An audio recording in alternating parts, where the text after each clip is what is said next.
Yes. तो इससे जो प्रीवियस जो लेक्चर था अपन ने उसमें डिस्कस किया था मैथमेटिकल फिजिक्स में कर्ल डाइवर्जेंस से रिलेटेड कुछ क्वेश्चन थे, वो अपन डिस्कस कर लिए थे। या मैं कहूँ कि एक प्रकार से वो जो चैप्टर था कर्ल डाइवर्जेंस वाला वो क्या हो गया, कंप्लीट हो गया है।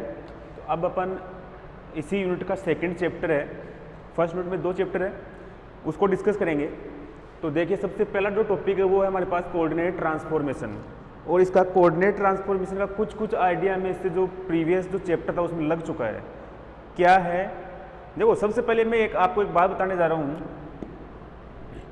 कि यदि कोई पार्टिकल केवल एक सिंगल डायरेक्शन में मोशन करता है, केवल एक ही डायरेक्शन में मोशन करता है, जैसे मान लो वो एक्स डायरेक्शन में मोशन कर रहा है, तो कितने कोऑर्डिनेट चाहिए?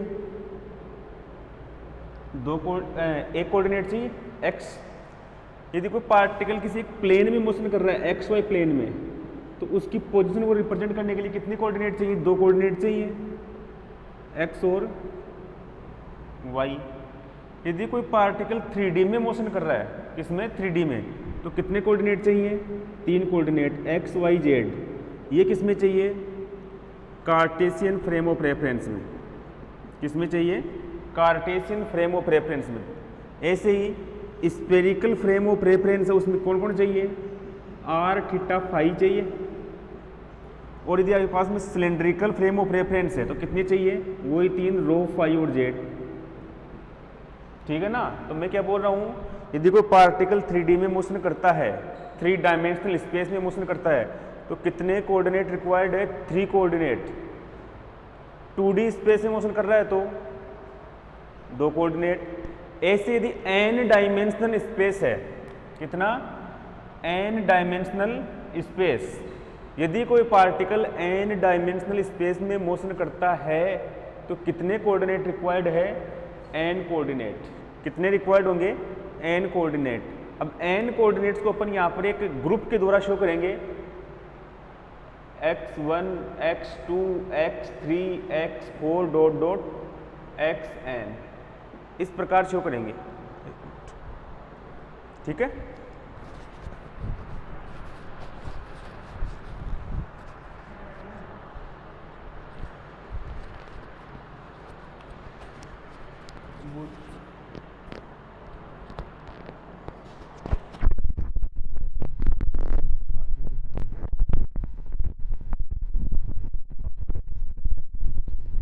ठीक है,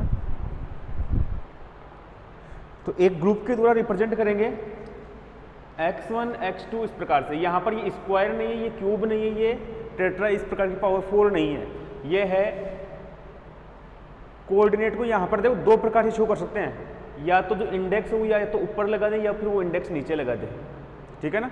बाद में इनका भी अपन ट्रांसफॉर्मेशन करेंगे, बाद में अपन इनका भी क्या करेंगे? ट्रांसफॉर्मेशन। वो किसके द्वारा करेंगे? एक क्वांटिटी आएगी जिसको कहेंगे बट टेंसर क्वांटिटी। क्या कहेंगे? टेंसर क्वांटिटी, वो बाद की बात है।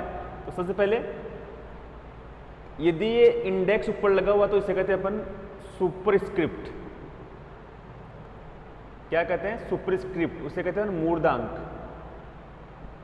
जैसे ये हो सकता है, जैसे मैं x को लिख दूं x1 लिख दूं, या y को लिख दूं x2 लिख दूं, z को लिख दूं x3 लिख दूं, और कोऑर्डिनेट उनको x4 x5 इस प्रकार से लिख दूं। ठीक है ना? तो ये यहाँ पर रिप्रेजेंट किया गया है। तो मैं क्या बोल रहा हूँ, यदि कोई पार्टिकल n डायमेंशनल स्पेस में मोशन करता है तो उसके पोजीशन को n कोऑर्डिनेट के द्वारा रिप्रेजेंट किया जाएगा। इसी बात को मैं लिख रहा हूँ। सबसे पहले टॉपिक कोऑर्डिनेट ट्रांसफॉर्मेशन।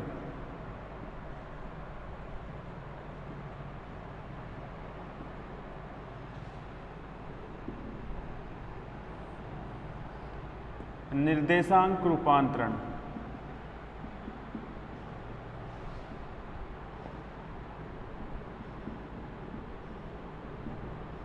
ठीक है, लिखो इसमें। देखो हम जानते हैं कि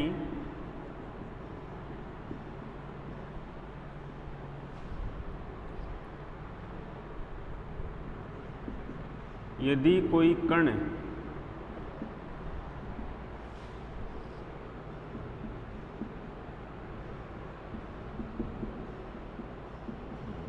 त्रिविमीय आकाश ब्रैकेट में समष्टि में गति करता है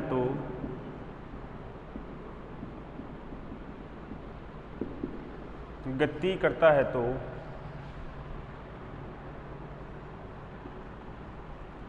उसकी स्थिति को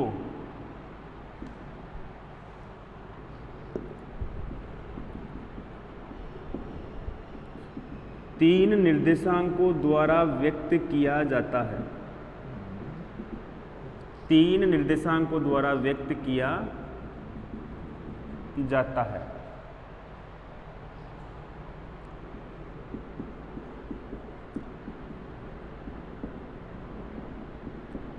कार्तीय निर्देश तंत्र में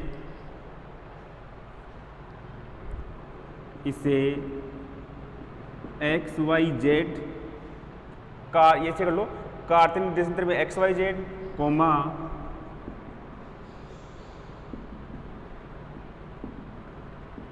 गोलीय निर्देश तंत्र में आर थीटा फाई कोमा बेलनी निर्देश तंत्र में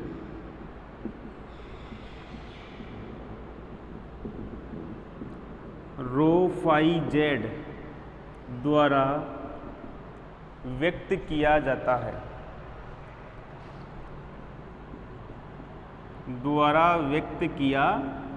है।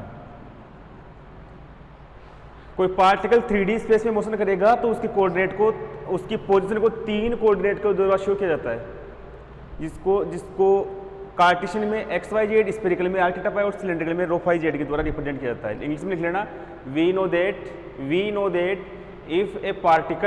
if a particle moves in a 3D space, then its position represent by three coordinates. In spherical frame of reference these coordinates are x y z. यहाँ पर Cartesian in Cartesian frame of reference these coordinates are x y z, in spherical coordinate r theta phi, in cylindrical frame of reference rho phi z। ठीक है, ये लिख लेना। इसी प्रकार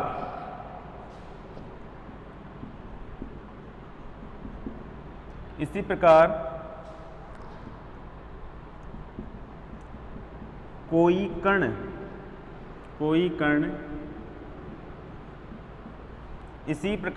कण nवीमी आकाश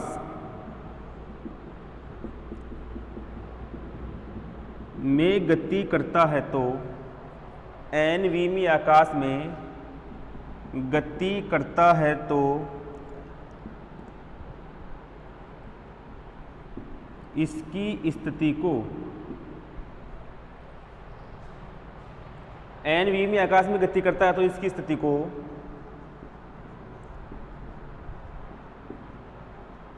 n निर्देशांकों के समूह द्वारा व्यक्त किया जाता है।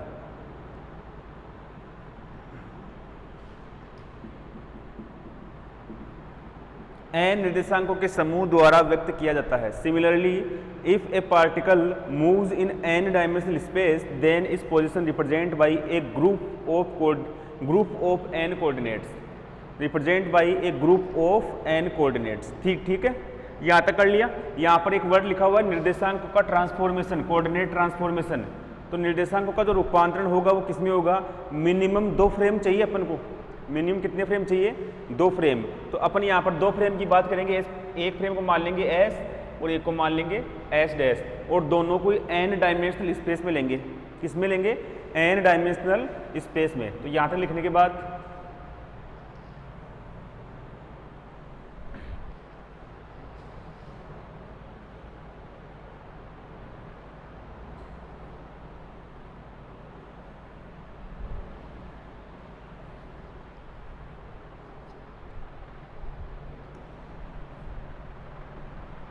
माना एस व एस डैश 2 nवीमीय निर्देश तंत्र है।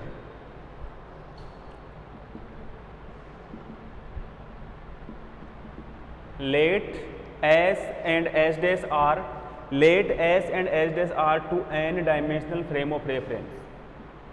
ठीक है, S निर्देश तंत्र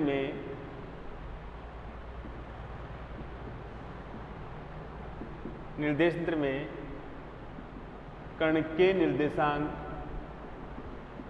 S निर्देश तंत्र में कण के निर्देशांक x1 x2 x3 dot dot dot xn power में है। ये स्क्वायर नहीं है, क्यूब नहीं है, ये केवल ये शो कर रहा है ये फर्स्ट कोऑर्डिनेट, ये सेकंड कोऑर्डिनेट, ये थर्ड कोऑर्डिनेट और ये nth कोऑर्डिनेट ऐसे शो कर रहा है ना। जिसे अपन लिख सकते हैं, जिसमें x को क्या लिख दूँ, x1 लिख दूँ, y को क्या लिख दूँ, x2 लिख दूँ, z को क्या लिख दूँ, x3। इंडेक्स है कहने का मतलब ये इंडेक्स, ठीक है ना, कोई नंबर नहीं है, ऐसे कोई पावर 1 पावर 2 ऐसे नहीं है, केवल इंडेक्स है भाई। ये फर्स्ट कोऑर्डिनेट, सेकंड कोऑर्डिनेट और थर्ड कोऑर्डिनेट ऐसे है ना।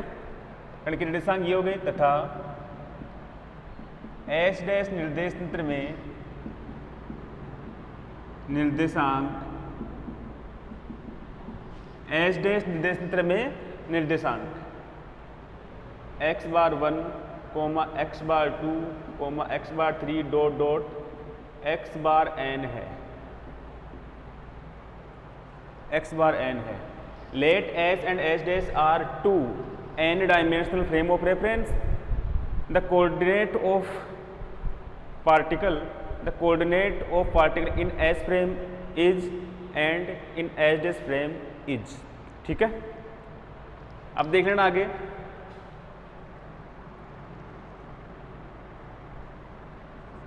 S व S डैश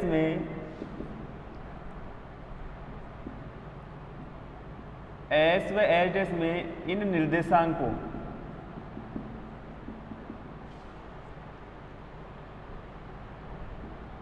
में संबंध को निम्न रूपांतरण समीकरण द्वारा व्यक्त किया जाता है। निम्न रूपांतरण समीकरण द्वारा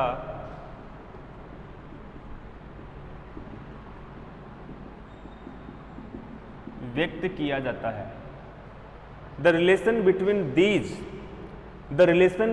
these coordinates in S and S dash frame are represent by below transformation equation. अब देखना, अब अपन जो पहले पढ़ चुके उसका यूज लेंगे। कैसे?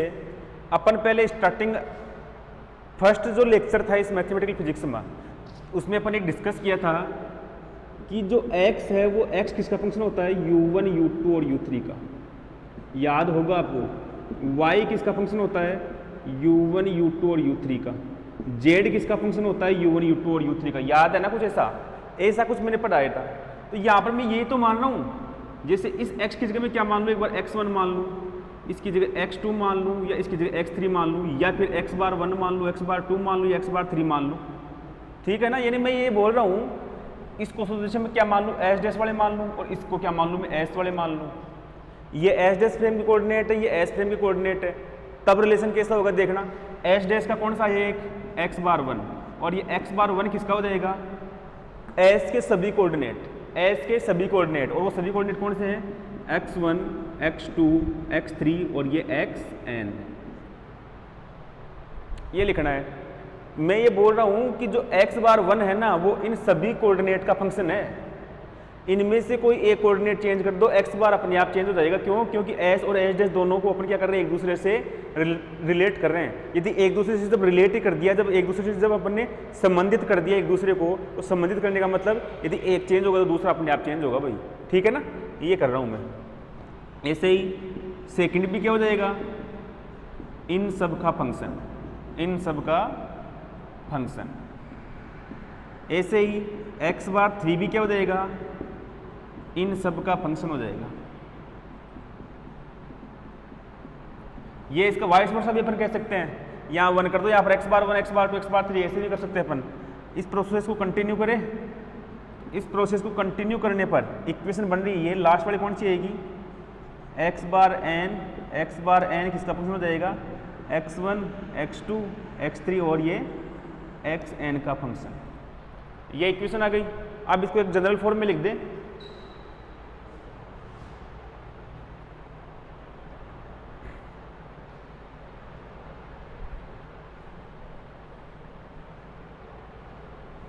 व्यापक रूप में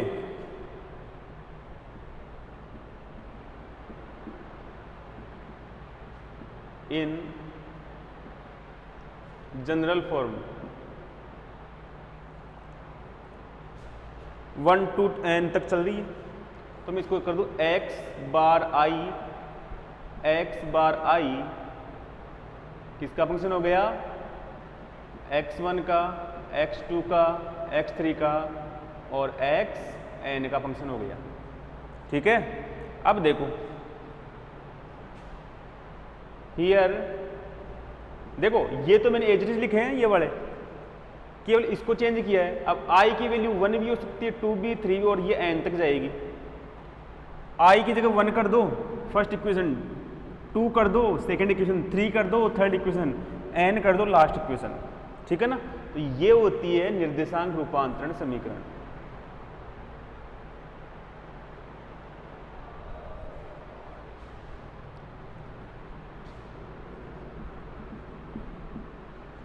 ये है समीकरण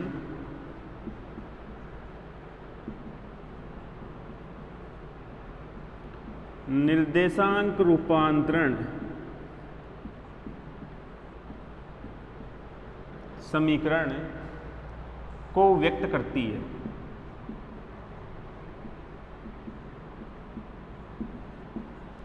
निर्देशांक रूपांतरण समीकरण को व्यक्त करती है। This equation represent coordinate transformation equation. यहां तक हो गया भाई। ये first topic complete, coordinate transformation. Second है जैकोबियन। ये एग्जाम में पूछता नहीं है, लेकिन जैकोबियन को अपन इसके आधार पर डिफाइन करते हैं। ठीक है ना। ये पता होता तब अपन जैकोबियन को क्या करते हैं, डिफाइन। ठीक है ना। अब करेंगे अपन जैकोबियन।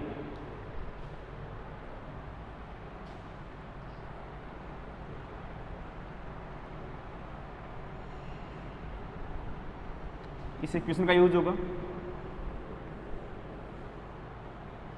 रब कर देता हूं अभी तो मैं।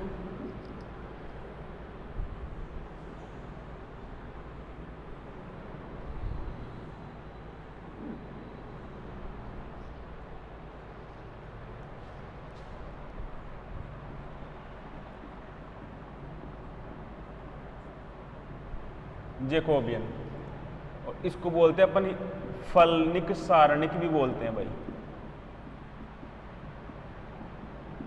फलनिक सारणिक लिख देता हूं मैं, जैकोबियन। फंक्शनल डिटर्मिनेंट, शायद ऐसा कुछ होता है, देख लेना आप लोग, है ना। Functional determinant. तो सबसे पहले अपन क्या करेंगे, जो कोऑर्डिनेट ट्रांसफॉर्मेशन इक्वेशन आई है पहले उसको लिखते हैं। सबसे पहले जो कोऑर्डिनेट ट्रांसफॉर्मेशन इक्वेशन आई है, सबसे पहले मैं उसको लिख रहा हूं। तो देखो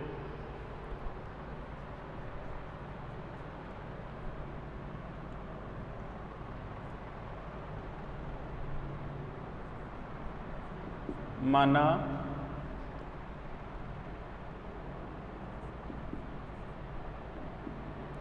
एस निर्देश तंत्र में किसी कण के निर्देशांक x1, x2, x3 और ये xn तथा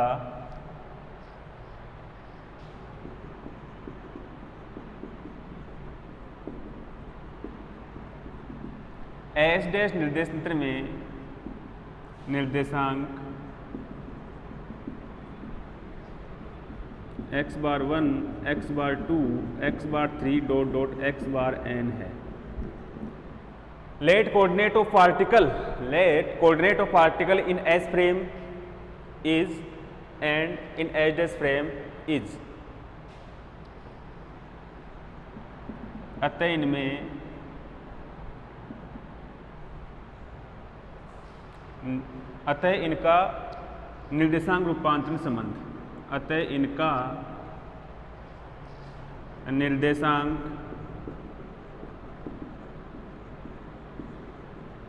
रूपांतरण संबंध।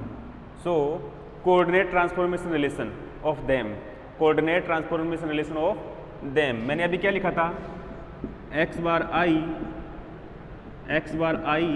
x1 x2 x3 dot dot X N, ठीक है। और x बार आई क्या है, सॉरी यहाँ पर i क्या है 1 2 3 इस प्रकार से, और ये लास्ट में n। ये इक्वेशन लिख दी अपन ने। अब देखो, अब देखना, मैं i की वैल्यू कुछ भी ले लूं, i की वैल्यू में कुछ भी ले लूं, जैसे मैंने क्या मान लूं, i की वैल्यू मैंने क्या ले लिया, 1 ले लिया, तो यहां पर क्या हो जाएगा x बार 1 किसका, x1 2 3 4 n, यानी ये एक कोऑर्डिनेट है वो इन सब के ऊपर डिपेंड हो रहा है, इन सब के ऊपर डिपेंड हो रहा है। तो इस कंडीशन में इस कोऑर्डिनेट का इन सब कोऑर्डिनेट के रेस्पेक्ट में डिफरेंशियल क्या आएगा, इस एक कोऑर्डिनेट का इन सभी कोऑर्डिनेट के रेस्पेक्ट में डिफरेंशियल क्या आएगा, उसी डिफरेंशियल को अपन जैकोबियन के द्वारा शो करते हैं, उसी डिफरेंशियल को अपन जैकोबियन के द्वारा शो करते हैं, जिसको अपन कहते हैं फंक्शनल डिटर्मिनेंट, ठीक है ना। तो यहां तक लिख लेना, उसके बाद मैं लिखवा रहा हूं आपको।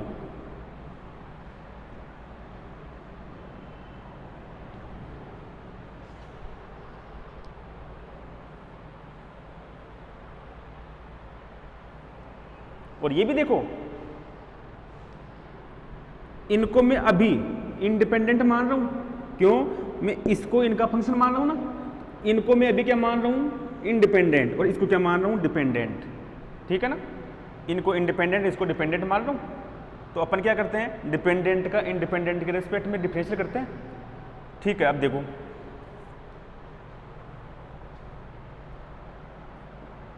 x बार i का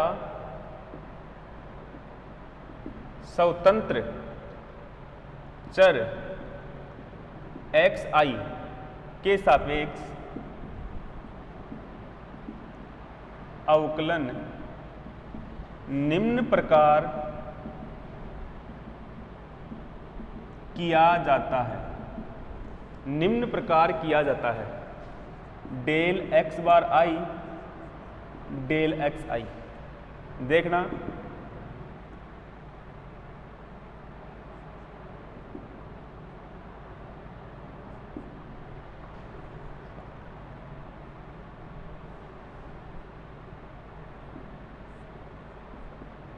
वन, या ऐसे मैं जे कर लूं, जे कर लेता हूं, जे कर लेता हूं इसको, और जे जो जे है, जे की वैल्यू भी क्या है 1 2 3 4 n ऐसे है, ठीक है ना। इसको तो रखना एज इट इज। अब ये आई जो है ना, आई जे की सभी वैल्यू, भाई ये तो आई हो गई ना, और ये जे यानी जे की वैल्यू यहाँ पर 1 2 3 4 n ले रहा हूं मैं, जे क्या ले रहा हूं 1 2 3 4 n, ठीक है ना। तो ये हो गया सेकंड, थर्ड कंटिन्यू चलेगा, कुछ मिस्टेक कर रहा हूं क्या मैं, देखता हूं मैं एक बार।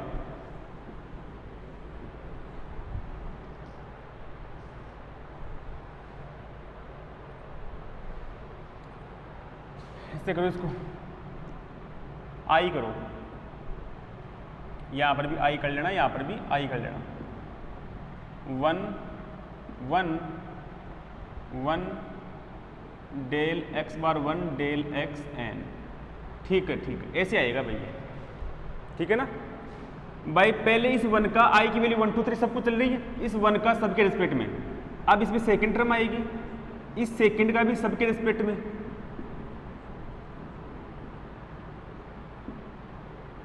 इस सेकंड का भी सबके रिस्पेक्ट में,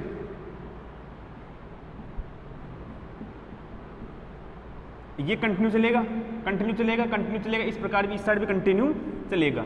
1 2 3 लास्ट में कौन सा आएगा, इस n का भी सबके रिस्पेक्ट में,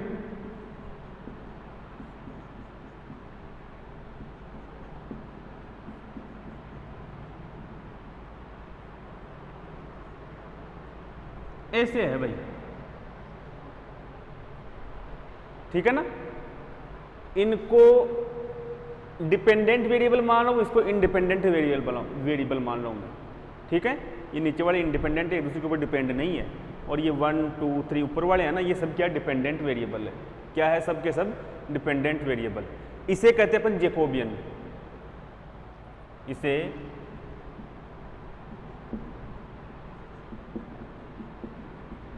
जैकोबियन या फलनिक सारणिक कहते हैं।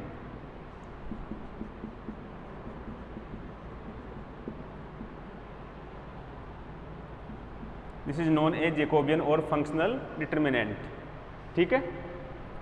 इसको अपन ऐसे भी शो करते हैं, Jacobian of X bar I का एक्स आई के रिस्पेक्ट में। अब देखो, इतना समझ में आए तो ठीक है, ये कहानी नहीं आई तो ठीक है। जैकोबियन अब मैं जो लिखूंगा वो जरूर करना है। एक प्रकार से मैं यहाँ पर आपको एक आइडिया देना चाह रहा था। यदि ऐसे मान लो कि आपके पास में मोर देन वन क्वांटिटी है, मोर देन वन क्वांटिटी, और वो more than one independent variable के ऊपर डिपेंड करती है। क्या करती है? डिपेंड। तो उस कंडीशन में डिफरेंशियल को अपन कैसे शो करेंगे, ये मैं आपको आइडिया देना चाह रहा था, जो आपको हो गया, ठीक है ना। अब देखो आगे,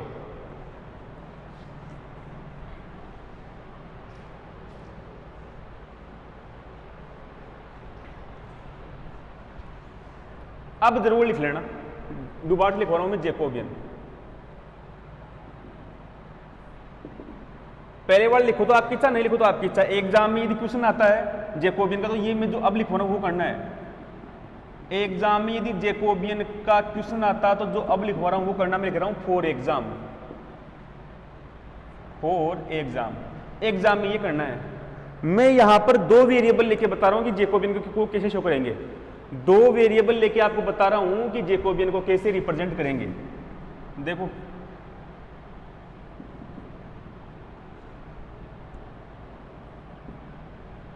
माना x व y दो चरों u व v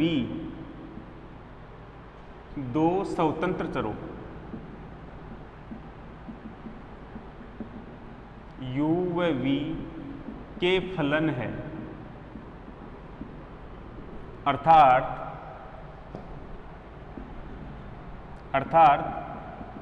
x u और v का फंक्शन है, y भी u और v का फंक्शन है। y भी किसका फंक्शन है? u और v का फंक्शन है।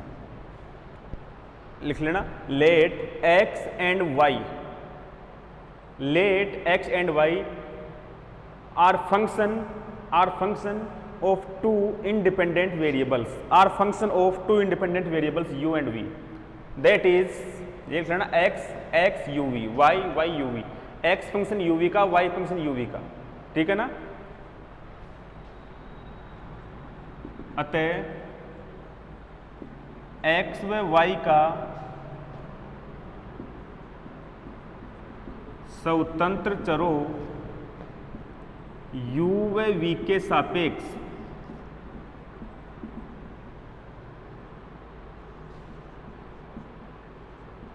अवकलन, x व y का स्वतंत्र u व v के सापेक्ष जैकोबियन ब्रैकेट में अवकलन निम्न प्रकार व्यक्त किया जाता है। निम्न प्रकार व्यक्त किया जाता है। Then the Jacobian of x and y with respect to independent variable u and v represent as below, ये लिखना। So Jacobian of x and y with respect to independent variable u and v represent as below, ठीक है। अब देखो, Jacobian ले रहा हूं मैं x और y का। जैकोबियन किसका ले रहा हूं? x और y का। किसके रेस्पेक्ट में? u और v के रेस्पेक्ट में। x और y u v के ऊपर डिपेंड है, जबकि u और v क्या है? Independent variable. इसको अपन ऐसे भी लिख सकते हैं, differential of X and Y with respect to differential of U V. अभी तक आपने यही पढ़ा है कि एक सिंगल वेरिएबल है और वो दूसरे के ऊपर के रेस्पेक्ट में उसका डिफरेंशियल। लेकिन अब यहाँ पर क्या कर रहे हैं, दो वेरिएबल है और दो के रेस्पेक्ट में इसका डिफरेंशियल। मैं दो का एक एग्जांपल ले रहा हूँ, उसको आगे 3 4 के लिए भी कर सकते हो आप। इसको nth के लिए कर सकते हैं अपन, किसके लिए, nth के लिए, ठीक है ना। ये कर दिया, ये ऐसे शो करेंगे, मैंने अभी बताया था। पहले x का कर दो, x का u के रिस्पेक्ट में डिफरेंशियल, इस x का u के रिस्पेक्ट में डिफरेंशियल। ध्यान देना, जब मैंने x का u के रिस्पेक्ट में डिफरेंशियल किया तो इस v को रखना है कांस्टेंट, इस v को क्या रखना है, कांस्टेंट, ठीक है ना। अब इस x का मैं v के रिस्पेक्ट में करूंगा, जब मैं v के रिस्पेक्ट में करूंगा तो कांस्टेंट किसको रखूंगा, u को। अब मैं इस y का u के रिस्पेक्ट में डिफरेंशियल करूंगा, y का u के रिस्पेक्ट में, तो कांस्टेंट किसको रख रहा हूं, v को। इस y का v के रिस्पेक्ट में तो कांस्टेंट क्या रखूंगा, u को। तो del y upon del v constant रख लिया u। ये है भाई जैकोबियन। इसको अपन थोड़ा सा ऐसे भी चेंज कर सकते हैं भाई। पहले अपन ने क्या किया, x का कर दिया uv के रिस्पेक्ट में, फिर y का कर दिया uv के रिस्पेक्ट में। अपन ऐसे भी कर सकते हैं, पहले x का x और y का u के रिस्पेक्ट में ले लो और फिर x और y का v के रिस्पेक्ट में ले लो। नहीं समझ में, ऐसे बोल रहा हूं। सबसे पहले अपन ने क्या किया, इस x का क्या कर दिया u के रिस्पेक्ट में, ऐसे और ऐसे कर दिया। फिर नीचे वाली लाइन में इस y का ऐसे और ऐसे कर दिया, यही किया है। तो अब मैं इसका वाइस वर्सा भी ले सकता हूँ, x और y का पहले u के, इन दोनों का पहले क्या किया, इसका इन दोनों के साथ में, फिर इसका इन दोनों के साथ में। अब मैं उल्टा कर रहा हूँ, इन दोनों का एक के साथ में, फिर इन दोनों का इसके साथ में, ऐसे है ना। ऐसे डेल x बाई इस x का u के रिस्पेक्ट में, u के रिस्पेक्ट में किया तो कांस्टेंट v। अब इस y का कर लो पहले, del y upon del u और कांस्टेंट v, ठीक है। अब इस x का v के रिस्पेक्ट में कर लो, del x over del v constant u। अब इस y का v के रिस्पेक्ट में कर लो, del y upon del v constant u। एक ही बात है, सोल्व कर सकते हो, सॉल्यूशन वही आएगा। इन दोनों को मल्टीप्लाई करके इन दोनों के मल्टीप्लाई से घटा दो, इन दोनों को मल्टीप्लाई करके इन दोनों से मल्टीप्लाई से घटा दो, लास्ट में आंसर सेम आ रहा है, देख लो, चेक कर सकते हो आप इसको, ठीक है ना। तो ये है जैकोबियन, ये एग्जाम के लिए है भाई। अब इसकी कुछ प्रॉपर्टीज है, उसके ऊपर चर्चा कर लेते हैं अपन। रब कर लेता हूँ इसको मैं।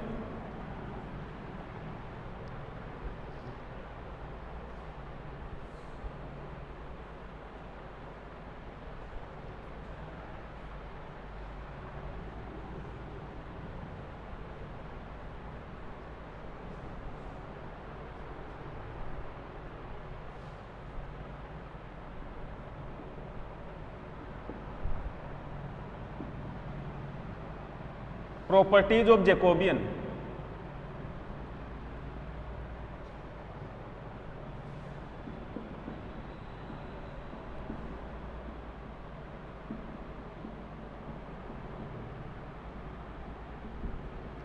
देखो भाई, कुछ लैंग्वेज रह जाए ना मेरे से लिखवाने में, यदि कुछ लैंग्वेज रह जाए तो आप सबके पास बुक है, बुक से देख के आप लोग और लिख लेना, है ना। क्लासरूम जितना एग्जैक्ट मीटर नहीं हो पता, लेकिन फिर भी मैं कोशिश कर रहा हूँ कि एक प्रकार से क्लासरूम में जितना हो सकता है वो सेम टू सेम आपको प्रोवाइड करवाया जाए। कोशिश कर रहा हूँ फिर भी मैं, है ना। प्रॉपर्टीज ऑफ जैकोबियन, जैकोबियन के गुणधर्म। फर्स्ट, कुछ नहीं करना, जो अभी मैंने आपको जो फॉर्मूला बताया उस फॉर्मूले में अलग अलग प्रकार की वैल्यू आपको रखनी है। कैसे, पहले मैं कर रहा हूँ Jacobian of x with respect to uv, Jacobian of x y की जगह भी मैंने क्या ले लिया, x लिया है, विद रेस्पेक्ट टू uv। तो देखो क्या आएगा भाई, डेल इस x का दोनों के साथ ले लो, u के रिस्पेक्ट में v कांस्टेंट, x का v के रिस्पेक्ट में u कांस्टेंट। अब सेम टू सेम इस x का भी यही आएगा, x का u के रिस्पेक्ट में v कांस्टेंट, x का v के रिस्पेक्ट में u कांस्टेंट। सोल्व कैसे करते हैं अपन, पता है ना। इसको इससे मल्टीप्लाई, क्या आ रहा है, del x over del u, v constant, del x over del we you constant minus इसको इससे multiply del x over del we you constant del x over del you we constant दोनों same है भाई, तो is equal 0। तो ये आ गया Jacobian of X X with respect to you V, या फिर इसको ये भी कह सकते हैं del X X with respect to del you V, with respect to del you V. ये फर्स्ट प्रॉपर्टी, इसको लिखिए भाई, बहुत इजी है। सेकंड ले रहा हूं मैं अब।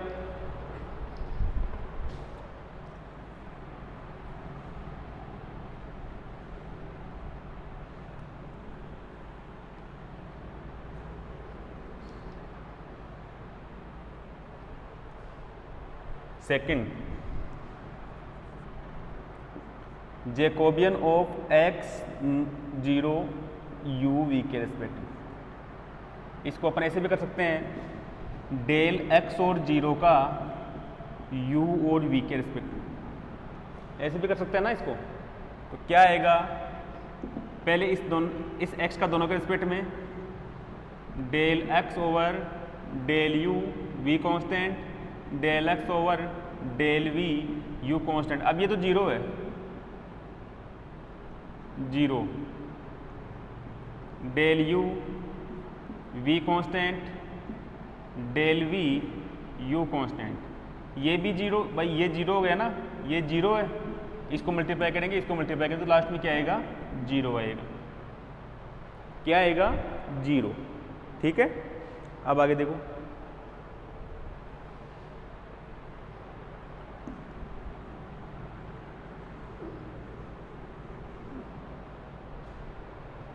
Third, Jacobian of U V with respect to you V, del you V del you V. ऊपर नीचे देखिए थोड़ा 1 आ रहा, दिख रहा आपको सबको, तो लिख देते हैं फिर भी इसको। देखो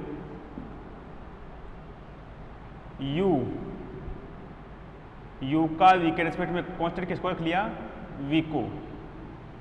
अब इसी यू का वी के रेस्पेक्ट, सॉरी यू का पहले यू के रेस्पेक्ट में, यू का यू के रेस्पेक्ट में, अब इस यू का वी के रेस्पेक्ट में, सही है, और ये यू कांस्टेंट। अब इस वी का यू के रेस्पेक्ट में del V over del you और वी कांस्टेंट, अब इस वी का वी के रेस्पेक्ट में और कांस्टेंट यू। ठीक है भाई। अब देखो मैंने क्या बताया था, सिंस लिख लेना, U V are independent variable, स्वतंत्र चर है भाई, आर इंडिपेंडेंट वेरिएबल।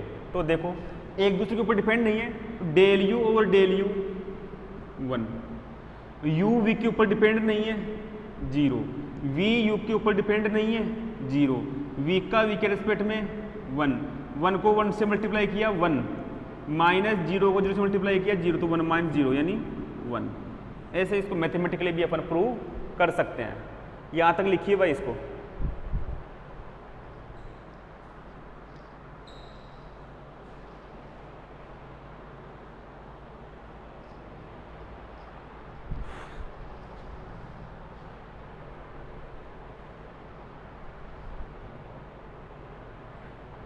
कर लिया होगा। नेक्स्ट लेता हूं मैं फोर्थ। ऐसे कुछ भी वैल्यू दिया आपको, इसको इस मेथड से आप सोल्व कर सकते हो, ठीक है ना।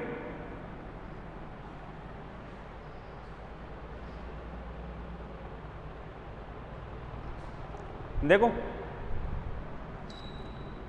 फोर्थ प्रॉपर्टी ये थोड़ी सी डिफिकल्ट है, थोड़ी सी उसमें घुमा फिरा के इसको सोल्व करना है। पहले ये मान लिए इसने लेट कि जो x फंक्शन है, x फंक्शन है जेड और ओमेगा का, ये जेड और डब्लू मान लो, जेड और डब्लू। समझना इसको एक बार, लिखना नहीं है अभी किसी को। y भी किसका फंक्शन है, जेड और डब्लू का फंक्शन है। किसका फंक्शन है, जेड और डब्लू का। अब जो जेड है वो फंक्शन है u और v का, जेड किसका फंक्शन है, यू और वी का, और ऐसे डब्ल्यू भी किसका फंक्शन है, यू और वी का फंक्शन है। डब्ल्यू भी किसका फंक्शन है, यू और वी का। तो मुझे क्या लेना है, मुझे ये लेना है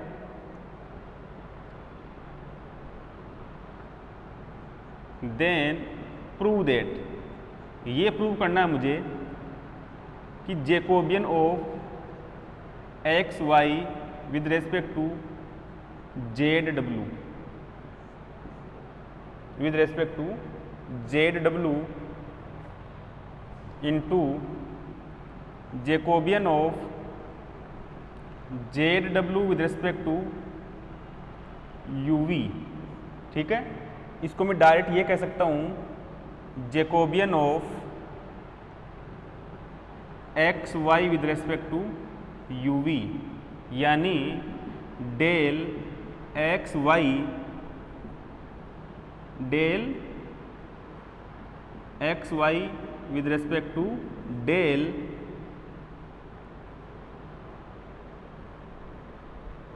यू वी। ये प्रूफ करना भाई। देखो इसको एक बार अच्छी तरह देखो क्या पूछ रहा है ये। एक्स किसका फंक्शन है, जेड और डब्ल्यू का। वाई किसका फंक्शन है, जेड और डब्ल्यू का। ऐसे ही जेड किसका फंक्शन है, यू और वी का। डब्ल्यू किसका फंक्शन है, यू और वी का। तो सीधी सी बात तो यही हो गई ना कि जब एक्स जेड और डब्ल्यू का फंक्शन है और ये जेड खुद किसका फंक्शन है, यू वी का, तो इसका मतलब ये एक्स भी यू वी का फंक्शन है, यानी एक्स इसके ऊपर डिपेंड है और ये इसके ऊपर डिपेंड है। ठीक है ना, ये दोनों तो एक ही है ना, तो ये इनडायरेक्टली इसके ऊपर क्या होगा, डिपेंड हो गया। ये बात समझ में आ रही है सबको, समझ में सबको आ रही है भाई, लेकिन आप बोल नहीं सकते ना, घर पे बैठे बैठे बोल लेते हैं। ठीक है, इसको प्रूव करना है। अब देखो prove,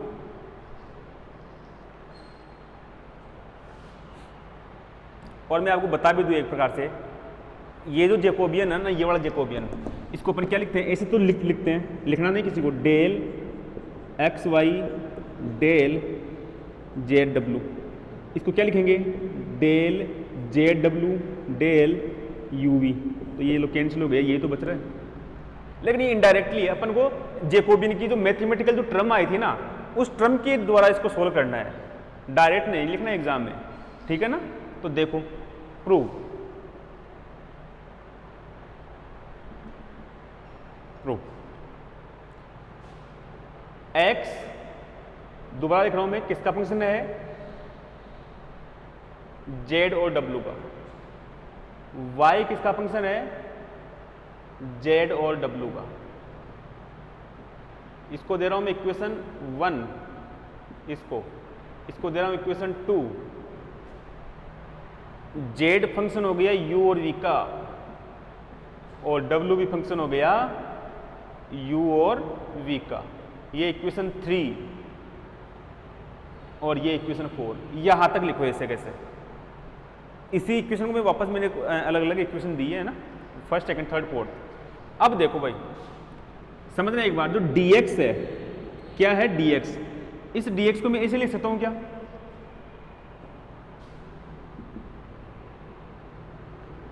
del x over del you,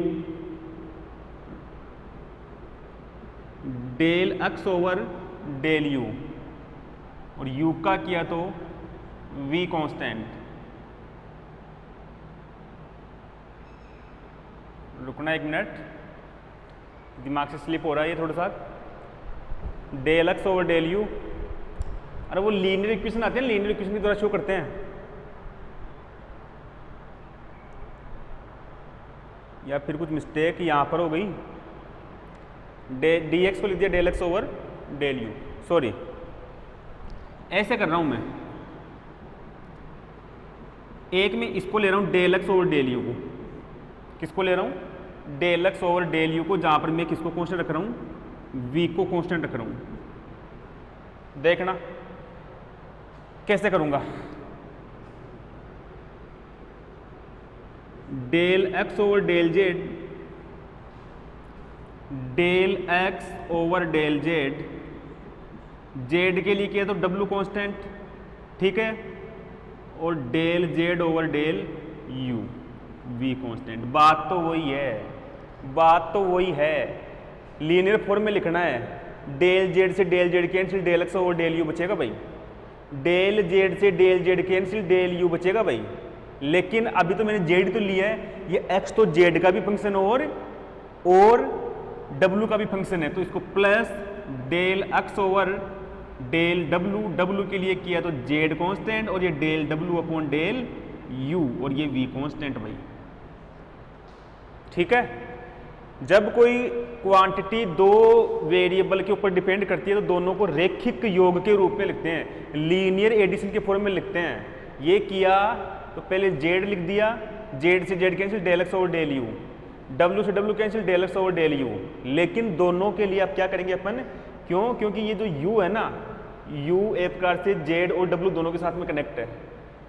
ठीक है, दोनों का लीनियर कॉम्बिनेशन ये लिखना है, ये इक्वेशन 5।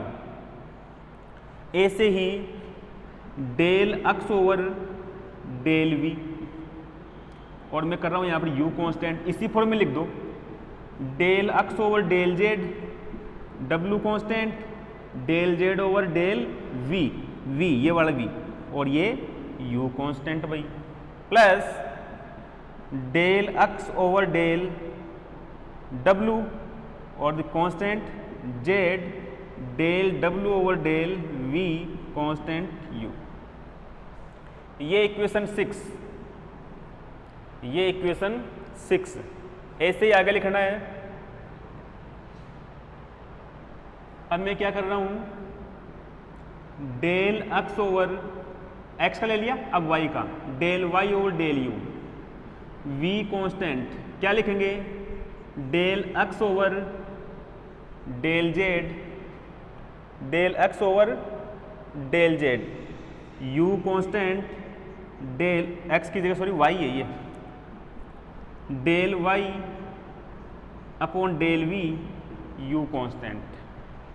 जेड ले लिया, अब डब्ल्यू वाला ले लो, plus del Y upon del W, यहां पर क्या कांस्टेंट कर दिया, जेड किया तो डब्ल्यू कांस्टेंट था भाई यहां पर, अब डब्ल्यू है तो जेड कांस्टेंट, और del Y upon del we, और ये यू कांस्टेंट, यू है भाई यू, ये वी कांस्टेंट, ये यू और वी कांस्टेंट। ये इक्वेशन 7, ये इक्वेशन 7। अब मैं नेक्स्ट ले रहा हूं,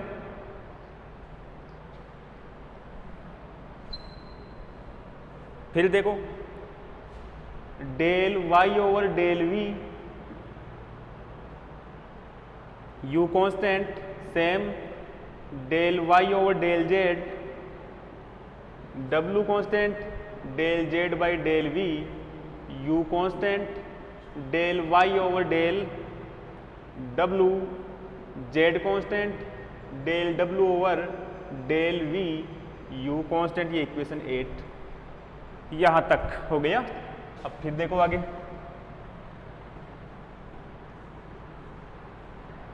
अब मैं ले रहा हूं LHS। नाउ LHS, LHS क्या था, Jacobian of x Y with respect to Z W, Jacobian of Z W with respect to you we, यही है ना। जैकोबियन का जो मैथमेटिकल फॉर्म है वो लिख रहा हूं मैं। क्या थी वो मैथमेटिकल फॉर्म, मैथमेटिकल फॉर्म थी, पहले इसका देखो, डेल एक्स डेल जेड तो डब्ल्यू कांस्टेंट, डेल एक्स डेल डब्ल्यू तो जेड कांस्टेंट। अब डेल वाई, वाई का जेड का z W constant, del y डब्ल्यू जेड कांस्टेंट। ये एक के लिए हो गया भाई, ठीक है। मैं इसको रफ कर देता हूं या मल्टीप्लाई, फिर मल्टीप्लाई में इसका डेल जेड ओवर यू क्या constant, we constant, del Z over del we you constant, del W del you we constant, del W del we you constant, ये कर दिया मल्टीप्लाई।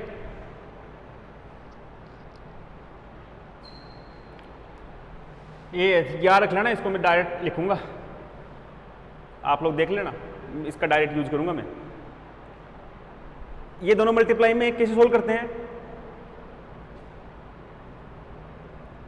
इसको इससे मल्टीप्लाई, सही कर रहा हूं क्या मैं?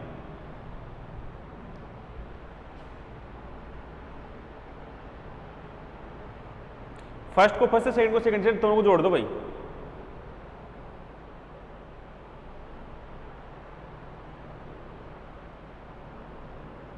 हाँ सही है, देखो मल्टीप्लाई कैसे करते हैं, इसको इससे मल्टीप्लाई करो, क्या आएगा ये, del x over del z डब्लू कांस्टेंट, इसको इससे del Z over del you we constant,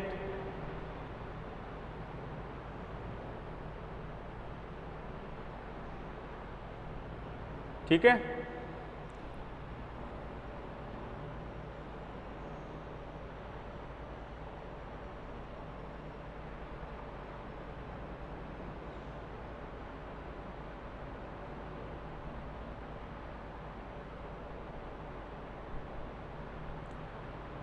क्या हुआ भाई, ये ऊपर नीचे होने से मेरी दिक्कत हो गई समझने में।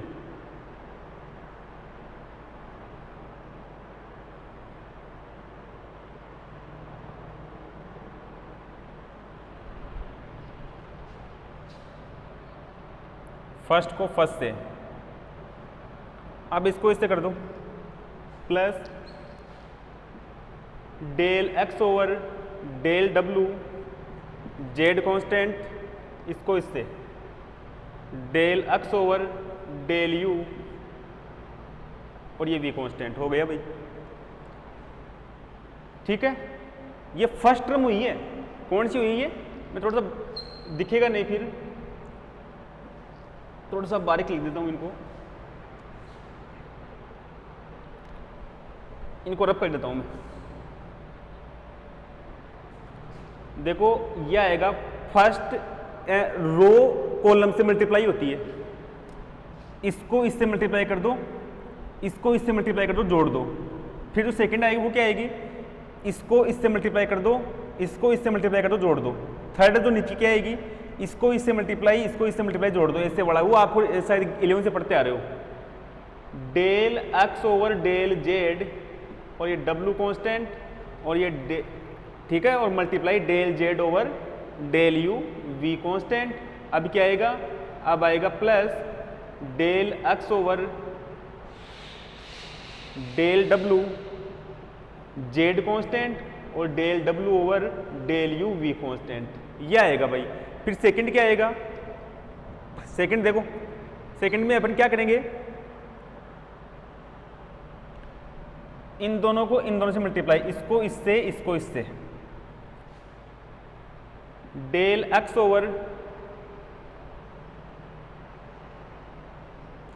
डेल जेड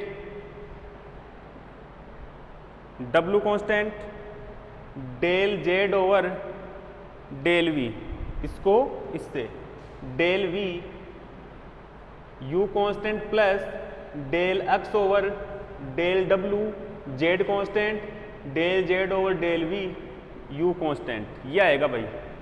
फिर अब थर्ड टर्म क्या आएगी, थर्ड आएगी del Y over del z, ये देख लेना आप लोग, डब्लू del z by del we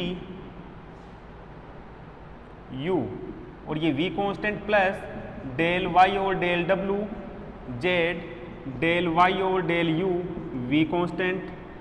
फिर ये अलग अलग है, ये वाला टर्म अलग है, ये वाला टर्म अलग है। अब जो लिखूंगा वो अलग आएगी, del Y over del z डब्लू constant, del Z over del we you constant, plus del Y over del W Z constant, del Y over del we u constant, और इसको भी इस प्रकार डिटर्मिनेंट फॉर्म में लिखना है, ऐसे ऐसे लिखना है इनको सबको अलग अलग। अब लिखना है ऑन यूजिंग इक्वेशन 6, 5, 6, 7 एंड 8, 5 से 7, 8 जो आए थे उसका यूज करो। देखो ये जो फर्स्ट टर्म है ना वो इक्वेशन 5 के इक्वल है। इक्वेशन 5 ये थी del x over del you we constant, देख लो चाहिए। ये जो इक्वेशन है वो ये है del x over del we you constant. ये जो नीचे वाली इक्वेशन आएगी वो आएगी del x over del Y over del you और we constant, del Y over del we और ये यू कांस्टेंट, जो कि किसको रिप्रेजेंट कर रहा है, Jacobian of x Y with respect to you v, Jacobian of x Y with respect to you v, इसको ये रिप्रेजेंट कर रहा है। और ये अपन को क्या करना था, प्रूव करना था, हैंस प्रूव। ठीक है, अब इस जेकोबियन के 2-3 क्वेश्चन है जो अपन इससे जो नेक्स्ट लेक्चर होगा उसमें डिस्कस करेंगे। ठीक है भाई, ओके।